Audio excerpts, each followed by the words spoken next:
the ultimate tournament of everything. Welcome to the Tournament of Everything Facebook Live Edition. That's right. We're glad to see you, and if you're seeing us, we're glad for that as well. That's right. Normally this is a podcast, but we decided since we're in the same place geographically for the first time in a while, why not do a video? That's right.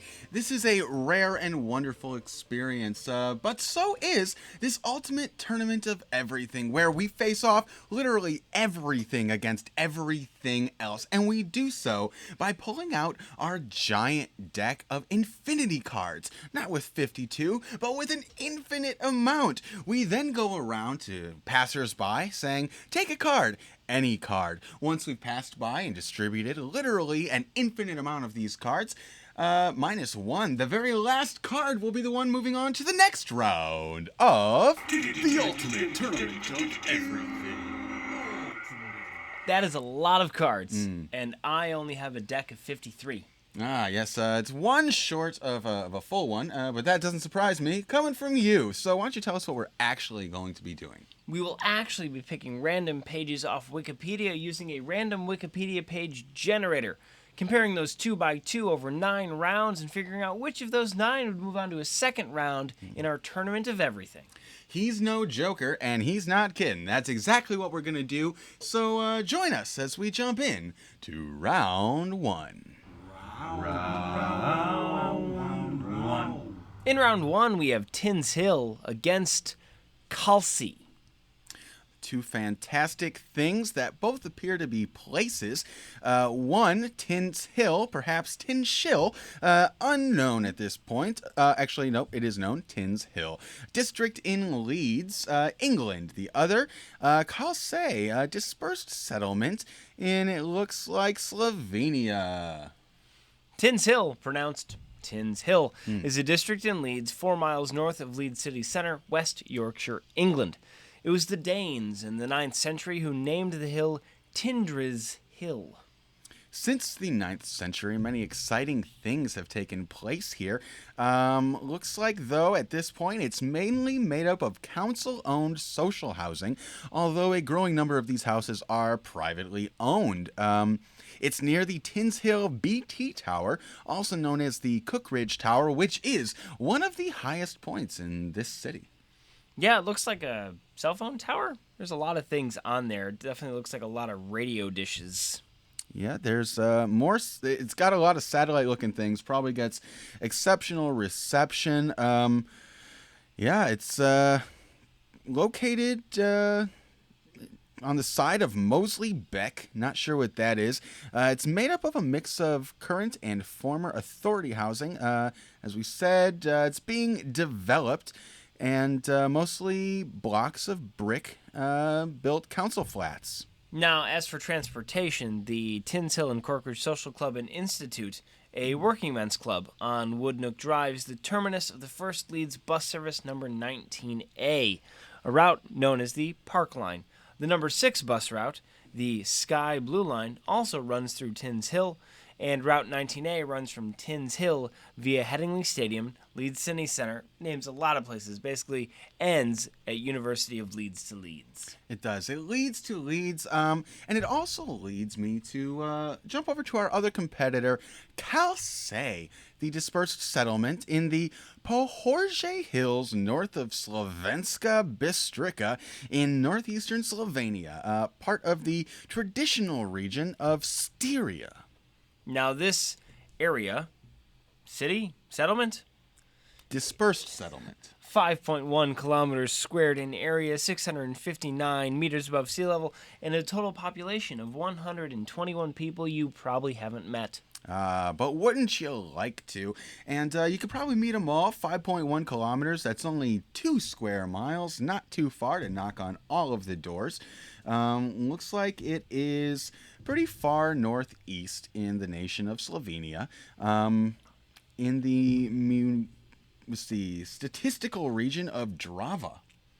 Great. That doesn't help me identify where it is at all, and the map doesn't really help either. Well, we can certainly state that it is in Slovenia, and that is, kind of the most important part about it, it would seem. It's included now with the rest of the municipality of Slovenska Bystrica in the Drava statistical region. Now the question is, would we want to take this small village dispersed settlement and move it on to the next round, or would we rather move Tinshill on into the next round?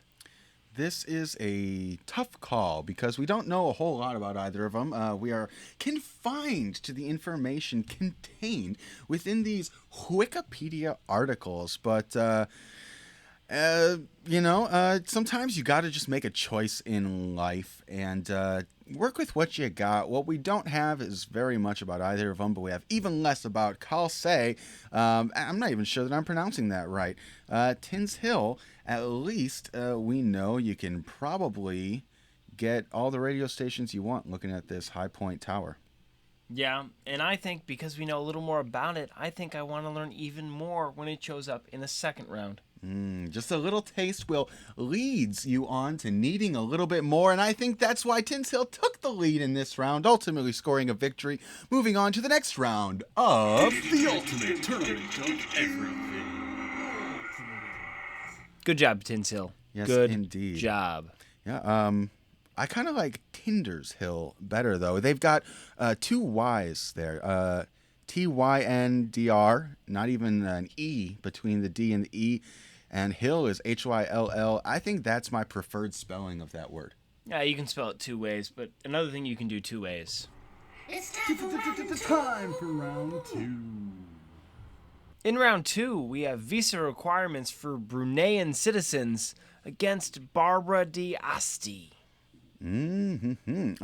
So things necessary to be able to attain a visa in for Bruneian citizens. I don't even know offhand exactly who that would be. Versus Barbera de Asti looks like a fancy wine made from red grapes. Visa requirements for Bruneian citizens are administrative entry restrictions by authorities of other states which are imposed on the citizens of Brunei. As of the 28th of September 2019, Bruneian citizens had visa-free or visa-on-arrival access to 165 countries and territories, ranking the Bruneian passport 21st in terms of travel freedom. It sounds very free. In fact, this is unique. Brunei is the only country whose citizens may travel without a visa to all of the permanent member countries of the UN Security Council, including China, France, Russia, the UK, and the US. It's also a part of ASEAN and has visa-free access to these countries, and vice versa. So good to know if you're looking for a different place to travel. Now, there are only 3 other passports that provide either visa-free entry or entry via an electronic travel authorization to the world's 4 largest economies: China, India, the European Union, and the United States. So basically, if you are somebody from Brunei looking to travel the world, this here Wikipedia article is going to tell you exactly what you need to do so.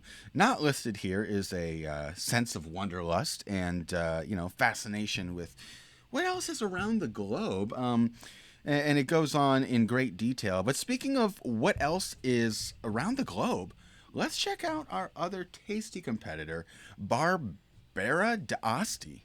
It is produced in the hilly areas of the provinces of Asti, which is 67 municipalities, and Alexandria, which comprises 51 municipalities. Barbera de Asti was accredited with DOC status in 1970 and DOCG status in 2008. This is a particular wine that has, just like our visa requirements, this has some specifications that it must meet. A minimum of 90% Barbera grapes must be used, and the balance may be made up with either Fresa, Grignolino, or Dolcetto grapes. So very specific. The wine must also be made before the date of the 1st of March, immediately following the harvest. And it's also got to have an alcohol content of at least 11.5, or they're not having it. I didn't know there were so many qualifications on wines and grapes, and I thought grapes there was kind of like red and green, and then seedless red and green. Well, wine not. If you've got the good stuff, insist on it being good and true. It has been possible to produce Barbera d'Asti Superior, for which the wine must have an alcoholic strength of at least 12.5 by volume, and this is aged for at least 14 months, 6 months of which is in an oak or chestnut barrel. Now, the Nisa DOCG was added to Asti's Barbera portfolio in 2014, and this production rules that the use of 100% Barbera grapes is required, and a maximum yield of 7 tons per hectare, and a minimum aging of 18 months. So, jumping back over to our other contestant, the visa requirements for Bruneian citizens, what would it require for them? Apparently not much to be able to go to this Barbera region and try some of that delicious wine. It looks like they've got it in a pretty clean path to it. Yeah, what country is that? Was it France? Italy. Italy. Visa not required. And just think about it. It's easier to get to the wine than to actually make the wine. Yeah. And you know what? I think given the level of difficulty, I think the winemaking might have the edge in this round. I really like the concept. I think I'm just jealous that they can travel all over the world like that without a visa, without anything like that. Frankly, I guess I'm not up to date on our requirements, but it doesn't feel like it doesn't feel like we're free to move about the globe. Well, for a while there we weren't. That's true.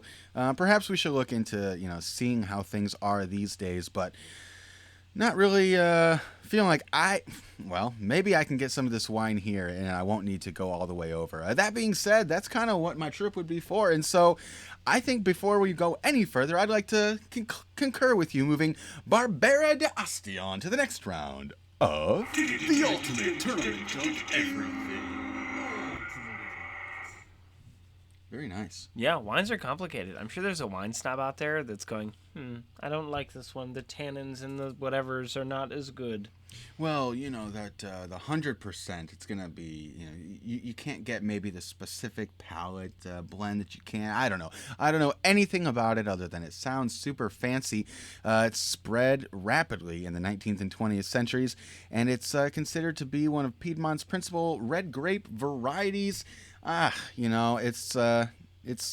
sounds tasty. We'll try it out. Cheers to you, Barbera d'Asti, and cheers to round 3.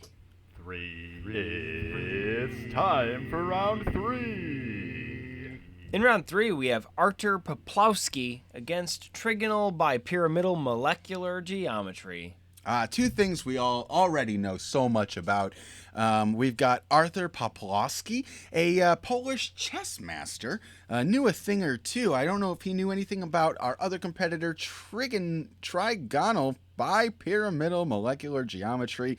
Pretty much speaks for itself, where you got 1 atom at the center and 5 more at the corners, obviously. But hey, let's pop over to our good friend Poplawskivs. Artur Poplawskivs, born 1860 in Warsaw and passed away in 1918, also in Warsaw, Polish chess master. Started his studies at the Imperial University at Warsaw with a Russian language, and in 1879 moved to ETH Zurich. It's 5 years later in 1884. Yeah, crushing it. And just before that, in 1883-84, competitor, he took 2nd place behind the individual who took 1st place in the Warsaw City Chess Championships, scoring 19 out of 22. I'm not sure how you score. Is that how many pieces you took away? But there aren't 22. I have no idea how chess scoring works, actually. I thought it was just win-lose. Maybe it's like boxing scoring, because you don't get just 1 point per punch. They've got a whole thing. They kind of keep it secret, just like the secrets of a chess master. Don't move your queen too soon, they say. Yeah, he apparently twice shared 1st place with Max Pestalozzi in the Swiss Chess Championships in Zurich in 1889 and at the Winter in 1890. Very smart guy. After all of that, he returned to Warsaw and worked as an engineer. There is a picture of him here, a dapper-looking fellow with a nice little mustache and a sweet part on the side. I'm sure he was checking a whole bunch of mates over there, winning tournaments and all of that, with perhaps a geometric something or other. Speaking of a geometric something or other, let's check out our other competitor, trigonal bipyramidal molecular geometry. As everybody knows, in chemistry, a trigonal bipyramid formation is a molecular geometry with one atom at the center and 5 or more in the corners of a trigonal bipyramid. As we all know, this is one geometry for which the bond angles surrounding the central atom are not identical. And because there is no geometrical arrangement with 5 terminal atoms in equivalent positions, that's why, hence the different angles. Well, the 5 atoms bonded to the center atom are not all equivalent, and 2 different types of positions are defined. For phosphorus pentachloride, as an example, the phosphorus atom shares a plane with 3 chlorine atoms at a 120-degree angle to each other in equatorial positions, and 2 more chlorine atoms above and below the planes. There we go. And there's axial and equatorial positions. Axial, think of the ones that go up and down. Equatorial, the ones out on the sides. And there's a picture there which is very helpful. Otherwise, there's a lot of words I don't understand. Well, maybe I could shed a little more light on this Please. for you, because in the mixed halide PF3Cl2, the chlorines occupy 2 of the equatorial positions, indicating that fluorine has a greater epicophiliosity, or tendency to occupy an axial position. Well, of course. Of course. Who didn't know that before? No. Perhaps our other competitor, Artur Poplawskivs. But we have pretty much shared all of the information that we have about this individual. It looks like chess is a board game, and Yes. ETH Zurich is a public research university. It's where he went to school. Swiss chess championships take place in Switzerland. And you know what? That's about all I can tell you. It'd be hard to tell you anything further about its competitor, though. So here we find ourselves in one of those difficult moments where we have to make a decision. Yes, we do. Do we make a decision for the guy who understands the game better than we do, or the people who understand this better than we do? Either way, they're smarter than us. Yes, as so many are. But I gotta think that fundamentally, we'd be okay without Artur Poplawskivs, and I don't know if we could do without trigonal bipyramidal molecular geometry. I don't know that we couldn't. I don't know hardly anything. But I do think that if I was going to remove one or the other from the planes of existence, it would have to be Mr. Artur Poplawskivs, which means, by default, I'm choosing our good friend, I'm going to call him TBMG, to move on to the next round. I think I have to agree with you only because I didn't know Artur Poplawskivs existed, and that didn't impact my life at all. But I think if you take this molecule away and I really need it, I'd find out pretty quickly. Too true. So we're not going to take it away. In fact, we're going to keep it and move it on to the next round of... The ultimate tournament of everything. I think that's the right move. Yeah. Check and mate. Castle. God, Rook? Are we just naming chess pieces right now? Yeah, I'm not Bingo! sure. But certainly the king of that round. Let's see who is going to, capture the flag. Is that what chess is about? Nope. In the next round, round 4. My round 4 is ready. In round 4, we have the Winter Swimming World Championships against Campiglossa floccosa. Okay, yes. We have definitely the Winter Swimming World Championships. Hopefully they got out there before the water turned to ice, makes it a lot harder to swim through. Versus Campiglossa floccosa. Basically, this is one special fly. Let's see which one's going to be able to fly into the next round. Now, the Winter Swimming World Championships is the Master Championships in men's and women's age categories A to J2, organized by the International Winter Swimming Association, of which I did not know there was one, which was founded in 2006 after great success and huge international attendance at the 2006 Finnish Winter Swimming Championships in Oulu. Held at biennial intervals and various locations since the year 2000.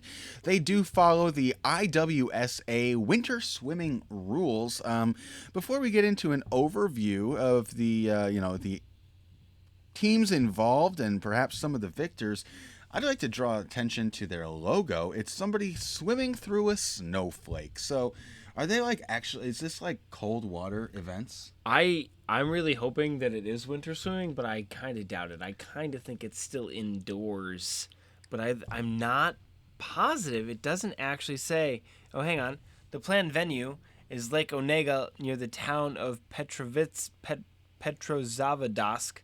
in the Republic of Karelia in Russia in March. Oof. So, I mean, if it's at the lake in March, maybe it is cold water swimming. Yeah, it certainly sounds like it. Lake Onega is a lake in northwestern Russia, so it's up there in the territory of the Republic of Karelia. It belongs to the basin of the Baltic Sea, second largest lake in Europe after Lake Ladoga. It's got to be chilly. So these have got to be some just cold-blooded competitors swimming their way to victory. But I tell you what, why don't we paddle our way on over to our other competitor, the Campiglossa floccosa, species of tephritid. Yeah. Or fruit fly, apparently. And that's all we know. It's found in the Virgin Islands. It's very annoying, and it flies. Yep. It definitely does fly. Looks like it's from a family of fruit flies, of which there are about 190 different varieties. And its family, has about 5,000 different species. Must be a really interesting family reunion. Gross one, though, when they get together. But hey, one man's trash is another man's gourmet dinner if you're a fly. As we all know, winter is the best season because there are fewer bugs, and that includes flies like this one. So for that reason, I'm going with the swimming in the winter, even if it happens to be deceptively inside. It doesn't look like it is, but it definitely is impressive. I've never seen a fly swim very well. If they get into that position, I haven't seen it really go well for them. Yeah. So I think that basically any of these competitors, although none of these competitors, as far as I know, can fly, and competitors going from about 500 different participants in the year 2000 to 1,042 in 2020. So this is very, very popular, very, very cold, and I think very, very successful here in this first round of the Ultimate Tournament of Everything. Yeah, and actually, looking at it a little more deeply, when they swam in Slovenia, they had the first competition in the lake. So, yes, they are swimming in the water outside. This one, water 0 degrees, plus butterfly style. Okay, that sounds cold. Yep. I noticed there is no fly style. Perhaps that should be an indicator in and of itself. Are we in accord here? We are. All right, fantastic. Winter Swimming World Championships.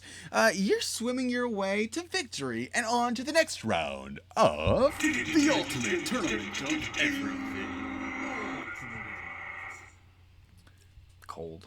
Very cold. But if you'd like to warm up just a little bit, perhaps feel that heat kindle in your heart, you can join us every Tuesday and Thursday for a full-length Ultimate Tournament of Everything episode just like this, where we pit off 9 rounds, 2 by 2 competitors pulled from the vastness of everything, and find out which one will be victorious as we're doing today. And every other day of the week, we put out a scouting report, a short one, looking into just one of those competitors before it is forced to compete. And we'll see what we think about it, see what you think about it, and we'll see our way into the next round, round 5. Round 5. In round 5, we have Hilton Kelley against INTECAP, Instituto de Capacitación. Yes. Okay, these are two very short articles. We've got one person, I don't know anything about their height, and we've got another one that's got a very long acronym. If you stood it on its side, it'd be relatively tall for such a thing. And so I think we should see how they're going to stack up. Yeah, so Hilton Kelley, former American actor and environmentalist from Port Arthur, Texas, awarded the Goldman Environmental Prize in 2011 for his fight against pollution of the Port Arthur district from petrochemical industry and waste facilities. He is definitely a grassroots environmental activist. He's also an actor. It's interesting here, though, that they put his occupation as actor, but they don't have any, anything that he's been in listed. Probably is just that good. Yeah, actor, no photo, no filmography, so must be great. Yeah, I have no reason to assume anything else. But before we just get into assumptions, let's quickly jump over to INTECAP. Now, the INTECAP, Instituto Técnico de Capacitación y Productividad, is a university in Guatemala. I probably pronounced some of those words incorrectly, and if you're in Guatemala, I'm sorry. I'd say that in Spanish, but I seem to have forgotten that too. Let's see here. A university is an institution of higher education, and Guatemala is a country in Central America. That is about all that I'm able to pull from this particular Wikipedia article, which we're taking as representative of them as a whole. Yeah, So, listed in this article, it says the article does not cite any sources, so you too could put an article on Wikipedia. oh yeah, but Bono would probably write something weird about this, and gosh knows what the Edge would put about this university. It's probably better that they stay out of it and just, keep making music. Yes, that is... I'm glad you picked up the U2 I was mentioning. So speaking of U2, I'd like to, jump over to our other competitor, Hilton Kelley. Basically this guy looks like he's trying to, in a dirty world, clean it up just a little bit. Yeah, and I think that is admirable, even if they don't put a picture of him in the article. I think he's doing enough to move on, but I think his competitor is also doing enough, and I think I might need to settle a tiebreaker with myself. Okay, well, perhaps I can help out just a little bit. We've got, an acronym. You take a whole bunch of words, you put it together, and then you cut out most of the letters, and you got another word that's not a real word. Oh. Okay, so that's kind of neat. And Hilton Kelley, I can't wait to see the films. Or movies, or plays. We don't know, but I can't wait to see his next production. So I too am torn. So why don't we just settle this the only way that we can when we find ourselves at an impasse? Time for a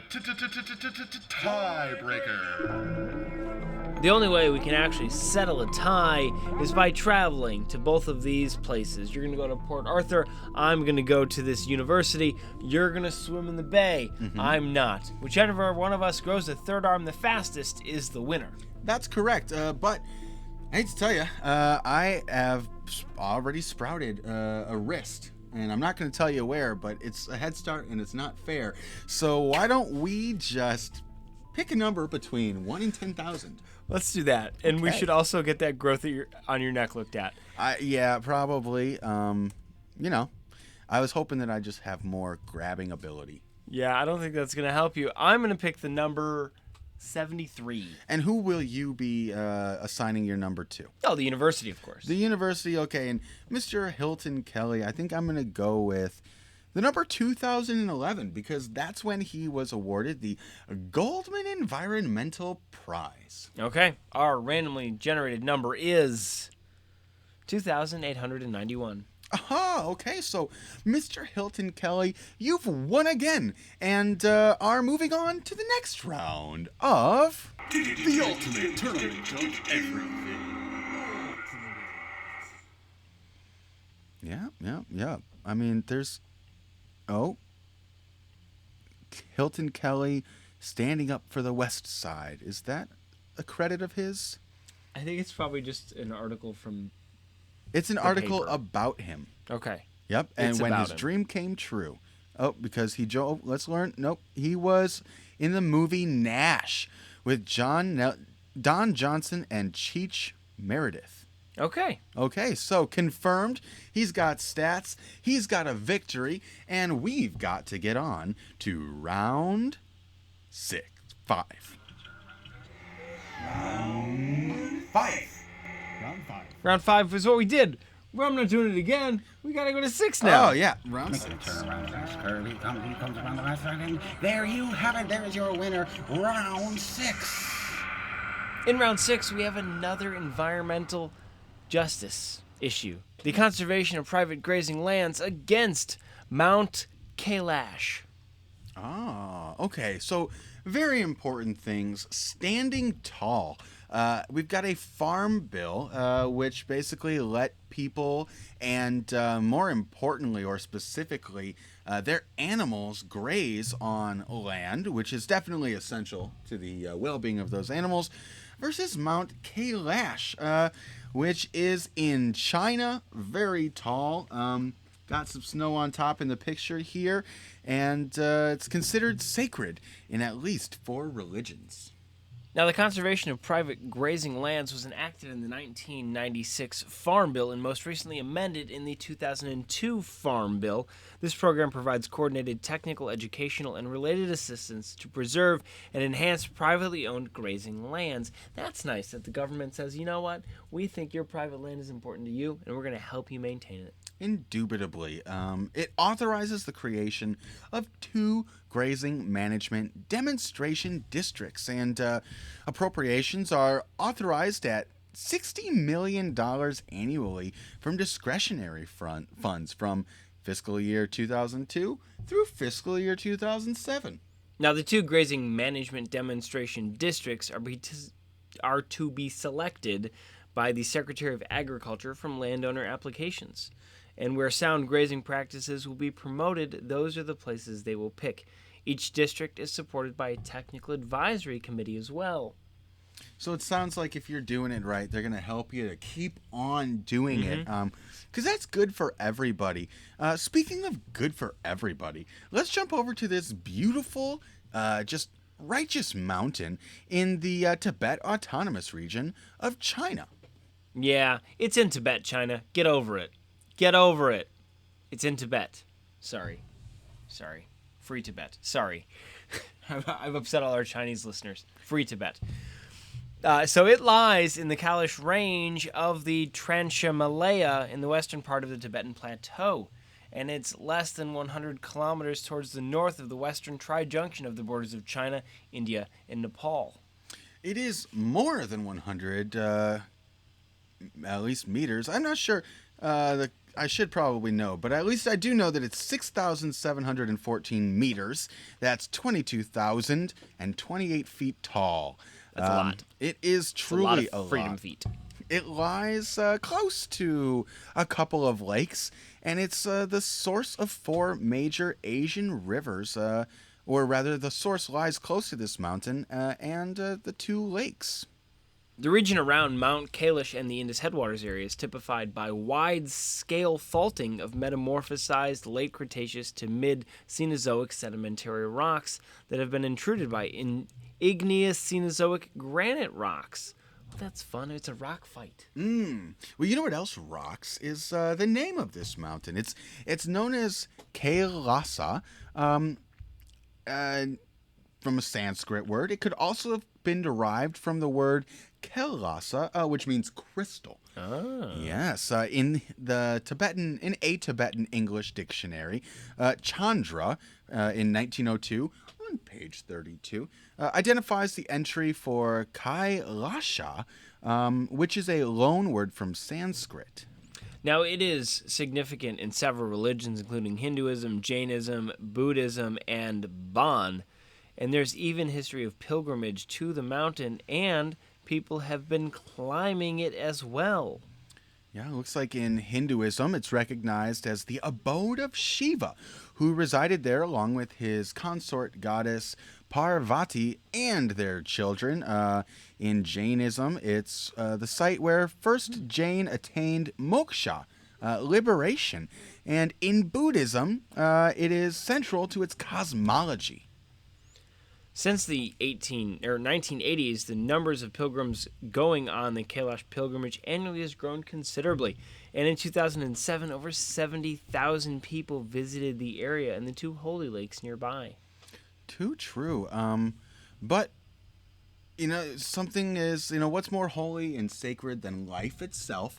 And going back over to our other competitor, the conservation of private grazing lands, I think that was, to make sure that people would have land to keep their animals alive, good practices to do so, encourage that for future living people to emulate, definitely good and important, but holy cow, this mountain is standing pretty tall in my mind right now. Yeah, I think I have to give it to the mountain just because the fact that it stands above the competition.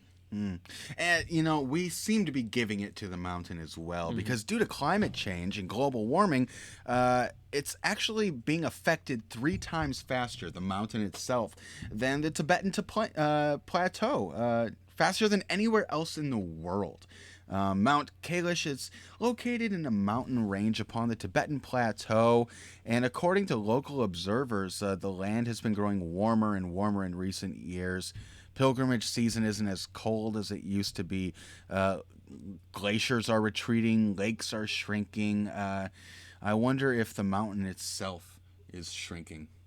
Well, probably not. Probably just the snow and ice on top of it. Okay. Well, I can say that this mountain certainly didn't shrink in the face of competition, and I'd like to put my stamp down on it to move to the next round. I agree with you. The ultimate I tournament think it's a of great everything. mountain. It totally deserves to represent itself in round 2. Absolutely. Hopefully it's able to keep cool while the world's getting hot. Speaking of getting hot and heating up, why don't we jump on in to round 7?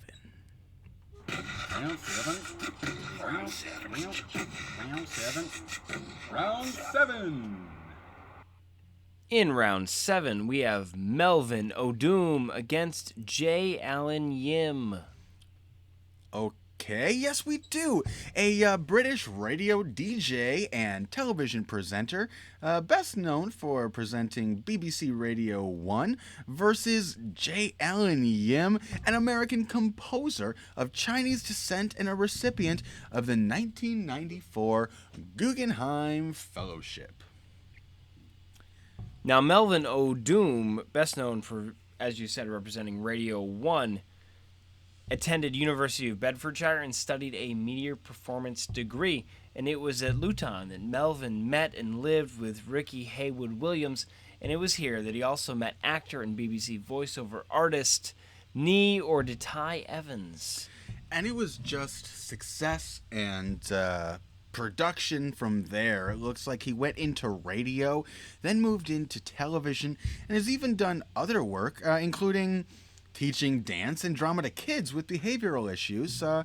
He was also a child actor, performing in a number of theater productions, and even gave speeches to governors for the Youth Council. Now, he's a celebrity ambassador for the Prince's Trust charity, which is involved in helping young adults in life, and also the brother and actress of writer Yona Odoom. Now, interesting thing here, he presented MTV Digs on MTV1, which I'm assuming is the British version of Cribs. Yeah, maybe this the translation. There's some words that don't quite what is it? Boot. Oh, boot? Is Yeah, that a good boot. one? Cracker and biscuit? Yeah. Something like that. Yeah. So, yeah, they might have thought, why are these adults hanging out in, tiny little wooden cages, basically? Yeah, lorry, lift. Ah, indeed. But you know what? Let's lift ourselves and our attention over to our other competitor real quick. J. Allen Yim. He is a smart and talented guy, born into a Chinese family in St. Louis, Missouri, attended the University of California, Santa Barbara, College of Creative Studies, graduated with a BA in 1980.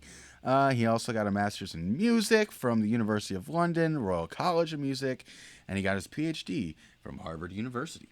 Now, he is a music composer currently employed by Northwestern University, who has made a lot of music. It sounds like in 1994, won a Guggenheim Fellowship for Composition and Creative Arts, placed third in the Kennedy Center Friedheim Award, tied with Johnny Anthony Lennon. He's married to Marlena Novak, and he continues to make music to this day. And not only his own, but he's helping others to do so as well. Currently serves as a professor of music at Northwestern, and former students include composers Marcos Balter, Kristen Broberg, Rodrigo Cadiz, Aaron Cassidy, and Mark Engebretson. I don't know any of those people, but they sure sound important. They sure do. Speaking of sounding important, let's not forget our other competitor, Mr. Melvin Odoom. Cool last name. He, co-presented the Saturday night entertainment series Bang on the Money. The series began in 2016. Later in that year, it was announced that he would take place in the 14th series of Strictly Come Dancing.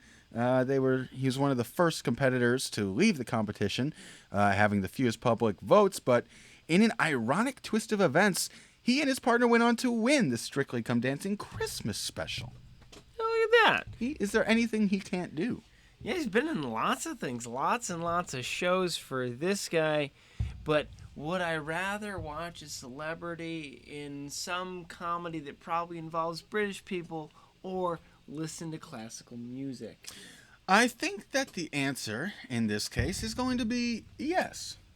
You're right.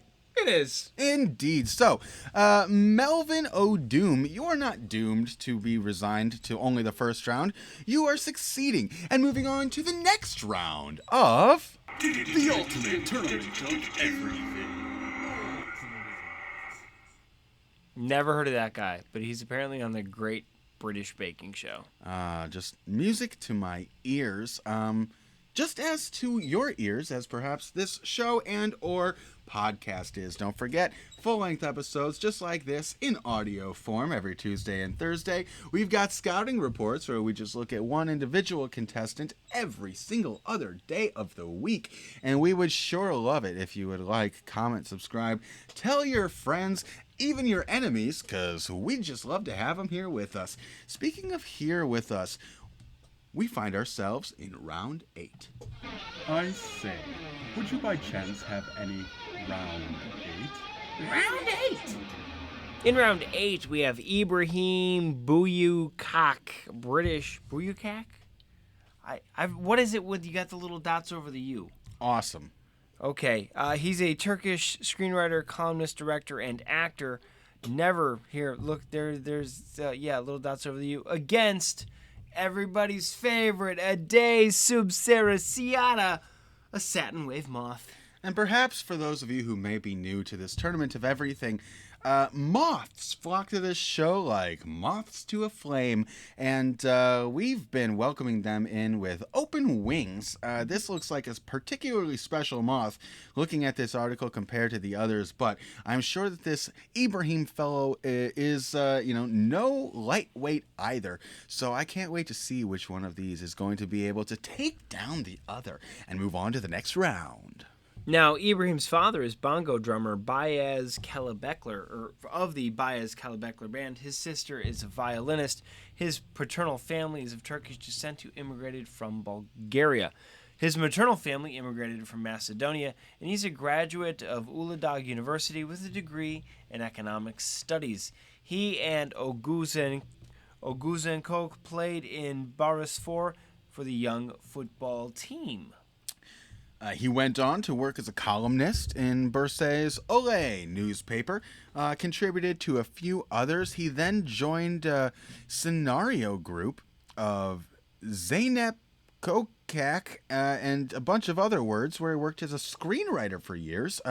Started to play some roles in the script. Then he wrote a movie. He also starred in some things. He's getting up and up. He wanted to pursue a solo career and served as a screenwriter for comedy movies, in which he also starred. And then he even went on to directing. Yeah, he's done a lot of things in Turkey, specifically bringing in lots of money there. But is he as important to the world as this moth he goes up against? This moth is in the family Geometridae. The species was first described by Adrian Hardy Haworth in 1809, and it's found from Central and Southern Europe, North Africa, Asia Minor, and Transcaspia. And this is one of our favorite moments where we get to visually or auditorily depict for you the beauty. But in this case, perhaps even you get to see it. The ground color is white with strong silky gloss. The lines, gray. Seldom strongly expressed, on the other hand, usually all present, thus numbering 5 on the forewing and 4 on the hindwing. That's a cool little sentence. The outermost line, distal shading of subterminal, the offset absent. Yeah, it's definitely a moth and definitely looks like what you would expect a moth to look like. The species has a wingspan of 22 to 25 millimeters, and the adults fly in one generation from June to July. The larvae feed on low-growing plants, and it prefers warm slopes, sun-exposed forest edges, and long walks on the beach. Yeah, who doesn't? I bet even our other competitor, Ibrahim, enjoys many of those same things, and might have might like to fly from June to July. I really don't know. We all like to hang out in abandoned vineyards and on dry salt marshes near the coast. So, looking at his filmography, whole long list here. Still doing stuff, too. Looks like he's only 39. A lot of life left in this one. Mm-hmm. He's got one child, so I'm sure they're going to be a star as well. I'd like to tell you the names or plots of some of these other ones, but I don't know this language. Yeah, I've never seen some of those letters in my life. For a second, I went to brush some of it off my screen, and it's actually just the letter in the word, so did not know. I like his glasses. Yeah, the man's got some style. He does, indeed. He must be clever, writing and directing, acting, fairly prolifically. But could will his work stand the test of time, as has this moth, feeding on knotgrass, dandelions, and chickweed? We know that moths and small villages in Iran do really, really well in the tournament that is the tournament of everything. I can't tell you why. I can't tell you why they show up so often, and I thought for sure we'd be through all of them already, but we're not. And I think that's going to happen again. I think we're going to have a moth move on into round 2. Yeah, I couldn't be more psyched about it. Of all the moths that we have seen, this certainly is one of them. And in this case... it's the mothiest. Yeah, it is the mothiest, making me almost frothy at the mouth with excitement. And this one's moving on from round 1 to round 2 of... The ultimate tournament of everything. It's always a moth. Ah, yes, indeed. We got to get T-shirts made up that say, Tournament of Everything, it's always a moth. Yeah. Yeah, I think we got to get those. For sure. If you'd like to send us one of those, we'd greatly appreciate it. You can reach us any way that you can reach us. If you're seeing this now, you probably know us personally and probably have some way to get a hold of us, for better or for worse. But you can also send us messages through Anchor FM and eventually through other means of social media that we will be attaching this podcast to. But now that we're here, let's get to round 9.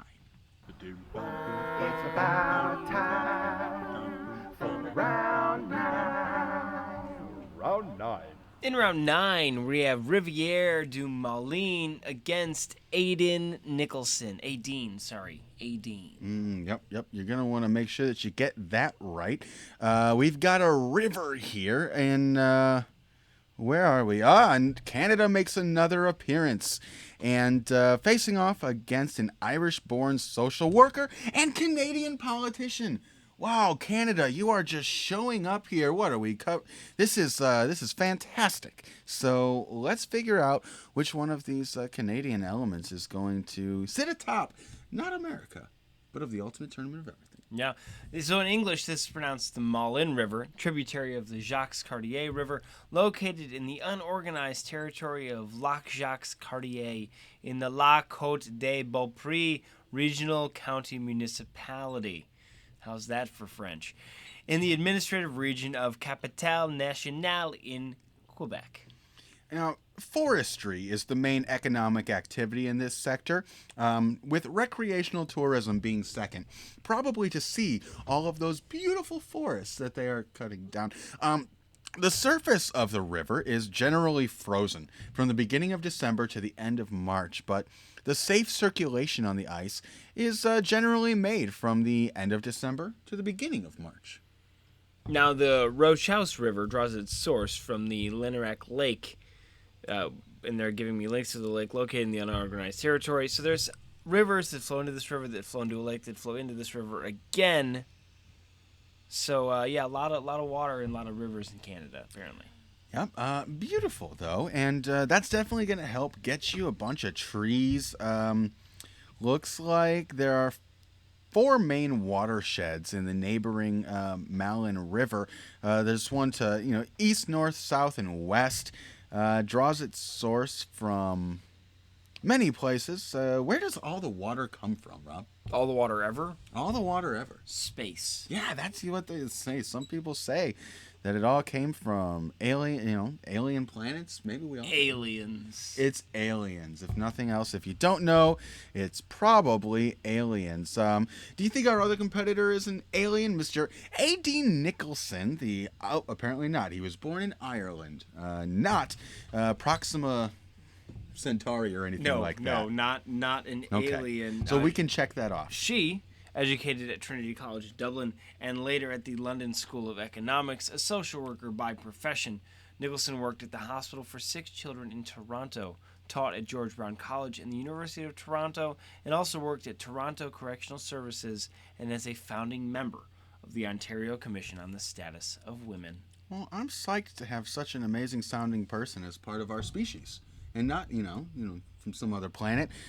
Makes us all proud. And so it makes we shouldn't be surprised that she entered politics in the 1974 federal election, defeating Paul Hellyer in the riding of Trinity in Toronto, and then was re-elected 3 times as a Liberal. She served as parliamentary secretary for several years.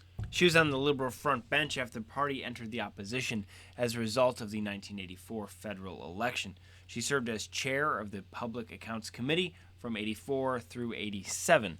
Due to redistribution, her riding disappeared prior to the 88 election, and she decided to seek the Liberal nomination to the St. Paul's riding, which was held by progressive conservative cabinet minister Barbara McDougall.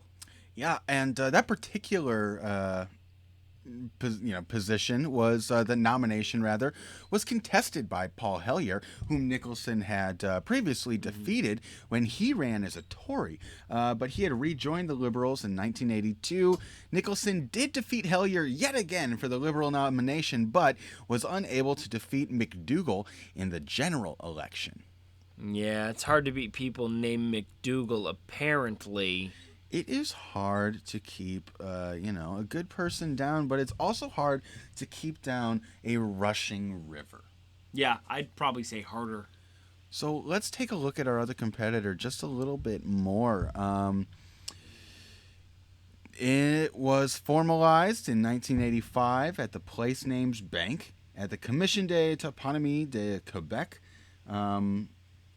It is 350 meters elevation, 11 kilometers long. It's way up north. Yeah, and you know what? No matter who wins, Canada wins and one person loses. That's true. So looks like we have, jumping back over to Aideen, we have lost her as well. Passed in 2019 after residing in Elliott Lake, Ontario. But before that, in 2003, she was the recipient of the Distinguished Service Award by the Canadian Association of Former Parliamentarians, and had, so a nice long life, very successful, and looks like she contributed a lot to the nation of Canada. Yeah, and that's the thing. Both competitors do. This river, this lady, both of them adding a lot to Canada as a nation. Now the question is, who's doing the most? Well, here's the thing. We can make more people, though, right? Like, we make people all the time. It's really hard to make more Earth. Yeah. And probably very difficult to make a river, I would assume. Probably, I'm just thinking it's probably tougher to make a river than to make a person. I would agree with that. I think that's. I don't know if anyone out there disagrees with that. Yeah. Okay. I mean, Yeah.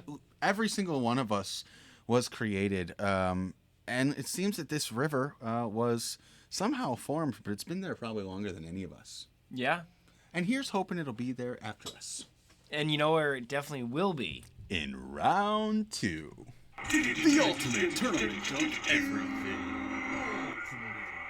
Well, we've made it through 9 rounds, 18 of Infinity's oddest competitors that maybe you've seen in a while. A moth, a river in Canada, some guy in Turkey. That's just how it goes on the Tournament of Everything. So if you enjoyed that, there will be audio versions of this every day of the week. Tuesdays and Thursdays, full-length ones just like this, and every other day where we look at just one competitor. So think of half a round for your listening pleasure. Yep, and just to let you know, that takes the pressure off. There's no real competition. It's just fun and learning, and we get to look forward to when it inevitably does show up. So please, show up with us every single day. Like, comment, subscribe, tell your friends, tell your loved ones, tell everybody that you see, because we don't have much time in this passing life, so we appreciate you spending it with us here on The ultimate tournament of everything.